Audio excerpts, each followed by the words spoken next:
গতকাল জাকসু ইলেকশন অনুষ্ঠিত হয়েছে। বিশ্ববিদ্যালয়ের ৮,০০০ শিক্ষার্থী আনন্দের সাথে উৎসবের সাথে ভোটদান করেছে, কিন্তু গুটি কয়েক গ্রুপ তারা নানা অহেতুক অজুহাত তুলে ভিত্তিহীন অভিযোগ তুলে নির্বাচনকে বয়কট করেছে এবং যারা বয়কট করেছে তাদেরকেও সাধারণ শিক্ষার্থীরা বয়কট করে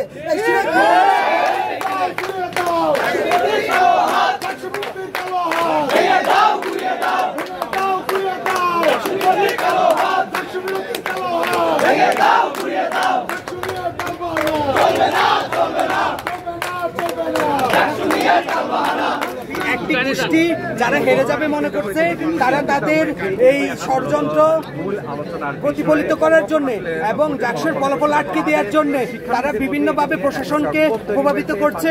আমরা এর আগে বলেছি যে আপনারা ওএমআর সিস্টেমে এই নির্বাচনের ফলাফলের জন্য কাজ করুন, কিন্তু তারা এই গোষ্ঠীর কথা শুনে এই মেশিনগুলোকে জামাতির মেশিন বানিয়ে দিচ্ছে, আবার কেউ কেউ এটাকে বিএনপির মেশিন বানিয়ে দিচ্ছে। কিন্তু একটা মেশিন তো কখনো কোনো দলের হতে পারে না। তারা এই প্রশাসন যদি পূর্ণাঙ্গ ভাবে এই মেশিনগুলোকে আগে পরীক্ষা করে নেয়, তাহলে সেটাতে যদি সকলের মত থাকে, তাহলে এটার উপর প্রশ্ন তোলা কোনোভাবেই যৌক্তিক বলে মনে করি না।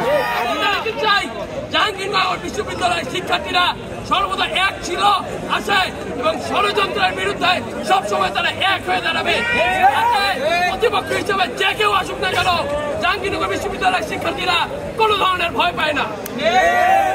জাহাঙ্গীরনগর বিশ্ববিদ্যালয়ের শিক্ষার্থীরা চায় দ্রুত ফলাফল আসুক, সুষ্ঠু ফলাফল আসুক। তার জন্য ওএমআর মেশিন যদি ব্যবহার করতে হয়, ওএমআর মেশিন ব্যবহার করতে হবে, কিন্তু ফলাফল রাত ৮টার ভেতরে প্রকাশ করতে হবে। চলবে না, চলবে না, চলবে না, চলবে না।